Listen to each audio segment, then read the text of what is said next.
ஒருவன் இந்த உலகத்திலே எவ்வளவு பெரிய வெற்றியை அடைந்தாலும் தன்னுடைய குடும்பத்திலே தோல்வியை தழுவினால் அவன் அடைந்த வெற்றிக்கு அர்த்தமே இல்லை. குடும்பம் என்பது ஜன்ம ஜன்மமாக வருகின்ற ஒரு பந்தம், தலைமுறை தலைமுறையாக வருகின்ற ஒரு உறவு. அதனால்தான் குடும்பத்தை ஆயிரங்காலத்து பயிர் என்று நம் மக்கள் சொல்லி சென்றிருக்கிறார்கள். நண்பர்களே, எப்படி ஒரு தூக்கணாங்குருவியினுடைய கூடு என்பது அந்த ஒற்றை குருவியினுடைய திறமையோ அனுபவமோ அறிவோ மட்டுமல்ல, மூதாதைய குருவிகளிடமிருந்து கற்றுக்கொண்டது, ஜீன்ல வர்றது. எந்த மரத்திலே நார் உரிக்க வேண்டும், அதை எப்படி கட்ட வேண்டும், கூடி வாழ்வதற்கு ஒரு இடம், குஞ்சு பொரிப்பதற்கு ஒரு இடம், முட்டையிடுவதற்கு ஒரு இடம் என்று அரையா எத்தனை பேர் பார்த்துருப்பீங்கன்னு தெரியல. புயலிலும் மலையிலும் தலைகீழாக ஆடுகின்ற அந்த தூக்கணாங்குருவி கூடு ஒரு முட்டை கூட கீழே விழாது. ஏன் இதை பதிவு செய்கின்றேன்னு தெரியுமா?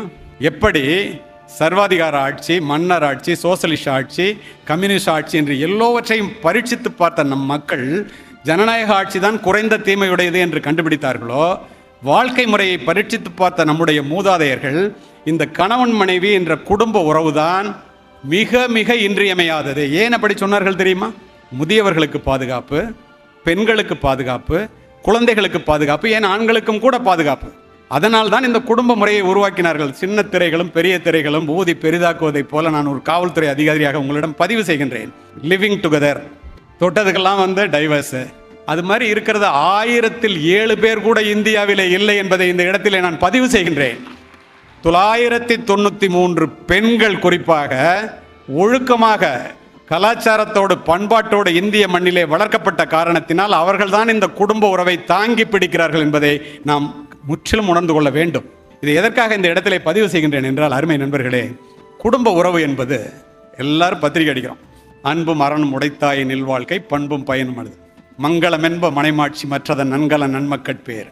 அமெரிக்காவிலே டெக்சாஸ் மாநிலத்திலே உரை நிகழ்த்தி விட்டு நானும் இன்னொரு IAS ஆஃபீஸர் ஒன்றா வந்தோம். பெண்கள் மாநாட்டுக்கு போயிட்டு 4 பெண்கள் அதே ஃப்ளைட்டில் வந்தாங்க.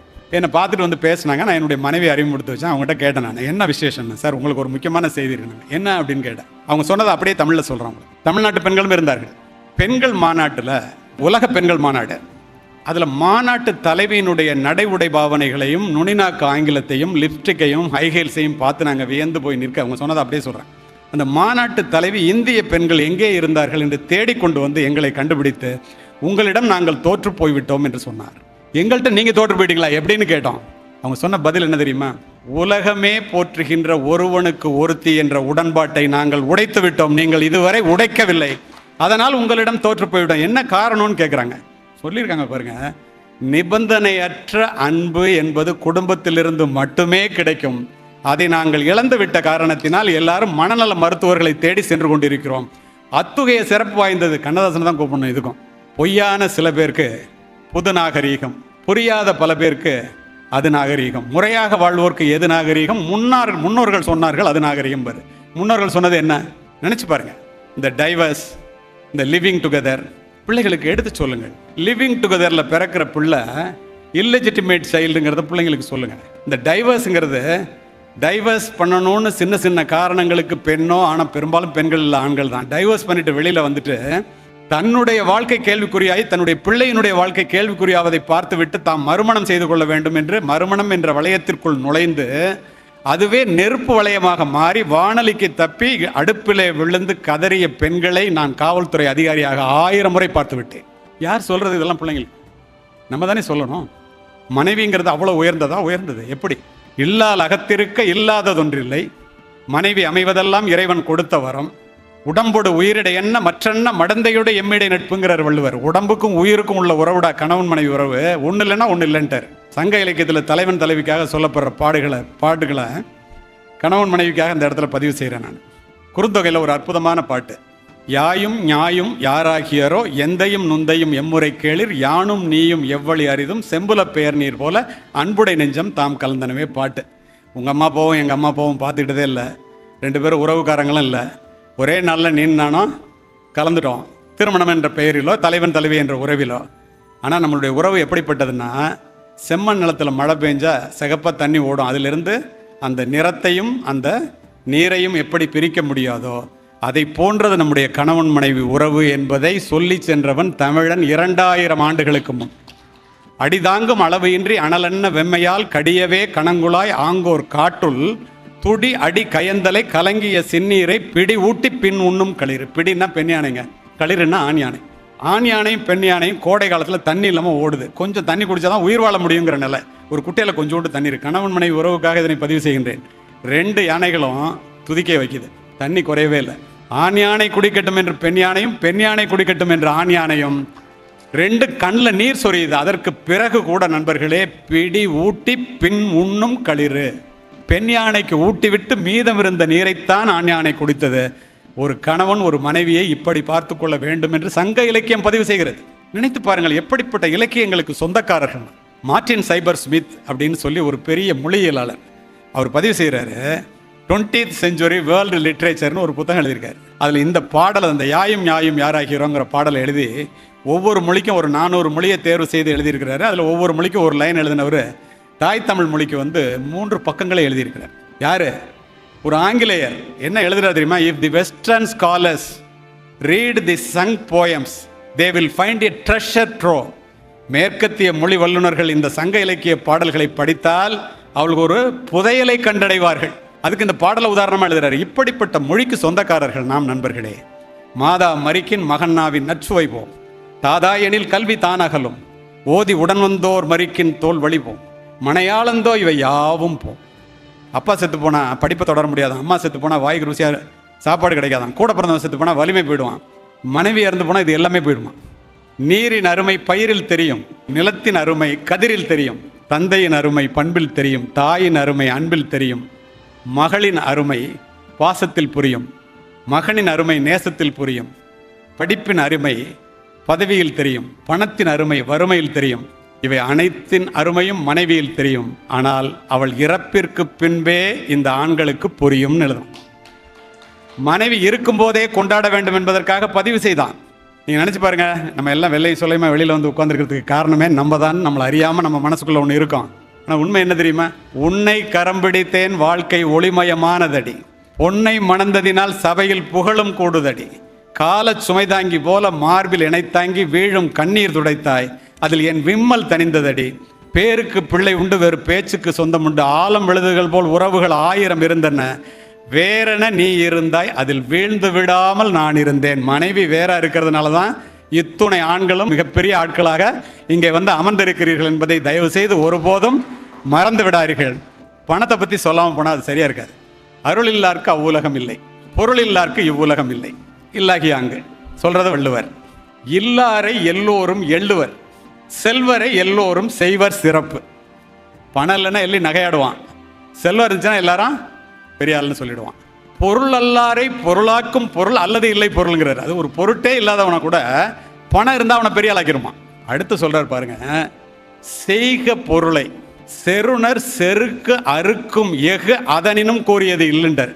உன்னுடைய எதிரியை நீனு எதிரிக்கு முன்னால வாழ்ந்து காமிச்சு எதிரியை வஞ்சம் தீர்ப்பதற்கு பழி தீர்ப்பதற்கு பணத்தை சேர்றா. பணத்தை விட கூர்மையான ஒரு ஆயுதம் வேற எதுவும் இல்லை. யாருக்கு? எதிரிய கணக்கு தீர்த்துக்கிறதுங்கிறார். இப்படி சொன்ன வள்ளுவர் அந்த பணத்தை எப்படி சேர்க்கணும்னு சொல்றாரு. நிறைய பேர் அதை தான் மறந்துடுறோம். இதுதான் பிரச்சனையே. சிறப்புடை மரபின் பொருளும் இன்பமும் அறத்து வழிபடும். ஒரு நல்ல குடும்பத்திலேருந்து வர்ற பொருள், அந்த பொருள்னால வர்ற இன்பம்லாம் அறமான வழியிலே வந்திருக்க வேண்டும். அறம் ஈனும் இன்பமும் ஈனும் திறனறிந்து தீதின்றி வந்த பொருள்ன்றார். ஈன்றால் பசிகாண்பாளாயினும் செய்யற்க சான்றோர் பழிக்கும் வினை. பெத்த தாய் பசியோடு இருந்தால் கூட தப்பான வேலையை செய்யாது. அருமை நண்பர்களே, ஆப்ரஹாம் லிங்கன் அமெரிக்க ஜனாதிபதியாக இருக்கும்போது தன் பிள்ளை படிக்கின்ற பள்ளியினுடைய முதல்வருக்கு ஒரு கடிதம் எழுதுகிறார். அது உலக பிரசித்தி பெற்ற கடிதம். அதில் ஒரு வரியை சொல்லுகிறேன். உழைப்பின் மூலமாக வருகின்ற $1 உழைப்பு இல்லாமல் வருகின்ற $100 விட உயர்ந்தது என்பதை என்னுடைய பிள்ளைக்கு மட்டுமல்ல, படிக்கின்ற அத்துணை பிள்ளைகளுக்கும் இந்த அமெரிக்காவிலே சொல்லித்தாருங்கள் என்று எழுதுகிறார். உழைப்பின் வாரா ஒரு பெரும் செல்வமும், ஒழுக்கமில்லா உயர்பேர் அறிவும், மனச்சான்றில்லா மணமகள் போகமும், மனிதநேயமற்ற அறிவியல் வளர்ச்சியும், தியாகம் சிறிதில்லா இறை வழிபாடும், நெறியில் நீங்கிய வாணிபம், கொள்கை இல்லா அரசியல், இவை அனைத்தும் வீணே வீணே வீணே என்பதை தயவு செய்து பிள்ளைகளுக்கு சொல்லித்தாருங்கள். இந்த பணம் அப்படிங்கிறது கண்டிப்பாக தேவை. அது முறையான வழியிலே வர வேண்டும். தனக்கு வேண்டிய அளவு சம்பாதிக்கிறவன் திறமசாலியான், தான் சம்பாதிக்கிற அளவு செலவு பண்ணுறவன் புத்திசாலியான்.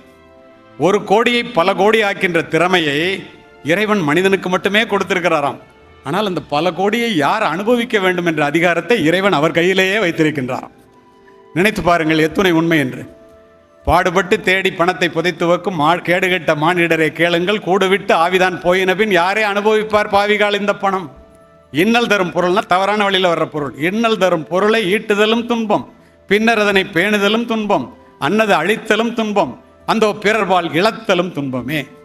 உண்பது நாழி உடுப்பது 4 முழம் 80 கோடி நினைத்து எண்ணுவ கண் புதைந்த மாந்தர் குடி வாழ்க்கை மண்ணின் களம்போல சாந்துணையும் சஞ்சலமே தான். பொருள் சொல்ல வேண்டிய அவசியம் இல்லை. இப்படியெல்லாம் அவர்கள் சொல்லி சென்றிருக்கிறார்களே நண்பர்களே. கண்ணதாசன் போய் அற்புதமாக அர்த்தமுள்ள இந்து மதத்திலே குறிப்பிடுவார். 6 ரூபா சம்பளத்துக்கு வேலை பார்த்துட்டு இருந்தேன், 100 ரூபா சம்பளம் வேணும்னு மனசு தோணுச்சு. கையில் பெட்டியோட கண்ணகி சிலைக்கு கீழே கடற்கரையில் போய் படுத்திருந்தேன். காவல்துறை அதிகாரி வந்து எழுப்பினார். கோடம்பாக்கத்துக்கு போனேன். நான் போனது கதை எழுதுறதுக்காக போனேன். பாட்டு எழுத சொன்னான். சுருக்கமாக சொல்கிறேன். பாட்டை எழுதினேன். 100 ரூபா கொடுத்தான். ஏன்னா ஒரு பாட்டுக்கு 100 ரூபா தர்றான்னு சிந்திச்சு நல்ல பாட்டாக எழுதினேன். ஒரு பாட்டுக்கு 1000 ரூபா கொடுத்தான். காரைக்குடியில் மளிகை கடையிலேருந்து வந்த என் மனசு சொன்னிச்சு, 1000 ரூபா பாட்டு கொடுக்குறானே, நம்ம லட்சாதிபதியாகி தான் காரைக்குடிக்கு போகணும்னு சொன்னிச்சு. ஒரு பாட்டுக்கு 1 லட்ச ரூபா கொடுக்க ஆரம்பித்தான். மனசு கோடீஸ்வரன் ஆகணும்னு சொன்னிச்சு. கோடிகள் குவிந்த பின்னும் இந்த மனம் ஆறுதல் அடைகிறதா என்றால் இல்லை, நோட்டடிக்கிற உரிமையையே கேட்கிறது. செல்வம் என்பது சிந்தையின் நிறைவே. தலையிலாமாட்ட போய் கேட்குறாங்க, இந்த மனிதனை பற்றி நீங்கள் என்ன நினைக்கிறீங்க? இந்த மனிதன் ஆரோக்கியத்தை இழந்து பணம்னு ஓடுறான். அப்புறம் சம்பாரித்த பணத்தை வச்சு அந்த ஆரோக்கியத்தை திரும்ப வாங்குறதுக்கு முயற்சி பண்ணுறான். 1 கோடி ரூபா கொடுத்தா கூட ஒரு சுண்டு வரல வாங்க முடியாது. அவனுக்கு தெரியல. நிகழ்காலத்தை அனுபவிக்காமல் வருங்காலத்தில் வாழணும்னு சேர்த்து வைக்கிறான். தனக்கு இறப்பே இல்லை என்று இருமாப்போடு இருந்து வாழாமலே சாகிறான். இதில் என்ன ஒரு முக்கியமாக சொல்லுவோம் ஆங்கிலத்தில், the success is not a destination my dear friends, it is a journey, happiness to be found along the way, not in the end of the road, for then the journey will be over. நீ போகும்போதே என்னை அனுபவித்து கொண்டு போய்விடு, ஏனென்றால் நான் திரும்ப வரமாட்டேன். இப்படிக்கு வாழ்க்கை. எல்லாத்தையும் சேர்த்து வச்சுட்டு அனுபவிக்கலான்னா முடியாது. இந்தியா மகிழ்ச்சியையும் அமைதியையும் இழந்த கோடீஸ்வரர்களால் நிரம்பிக் கொண்டிருக்கிறது. யார் எழுதுறா? ராபின் சர்மா எழுதுறான். ஊருக்கு நடுவே பெரிய வீட்டை கட்டுவதற்கும் வீட்டிற்குள்ளே நல்ல குடும்பம் நடத்துவதற்கும் சம்பந்தமே இல்லையா. வளமான வங்கி கணக்கிற்கும் நலமான உடல் நலத்திற்கும் சம்பந்தமே இல்லையா. பிபி ஏறின உடம்போட BMW காரில் அப்போலோ ஹாஸ்பிட்டல் போகிறத விட நல்ல சைக்கிள்லையோ 2 வீலர்லையோ சாதாரண கார்லையோ இந்த மாதிரி இந்த கூட்டத்துக்கு வந்து நல்ல கருத்துக்களை கேட்பவன் மிகப்பெரிய பணக்காரன். கோடீஸ்வரனாக வாழ்பவன் மட்டும் பணக்காரன் இல்லை, தான் விரும்பியபடி வாழ்பவன் மட்டும் பணக்காரன் இல்லை, விரும்பியபடி இறப்பவன் தான் பணக்காரன். இதை தெரிந்து கொள்ள வேண்டும் என்றால் மன அமைதியும் மகிழ்ச்சியும் வேண்டும் நண்பர்களே.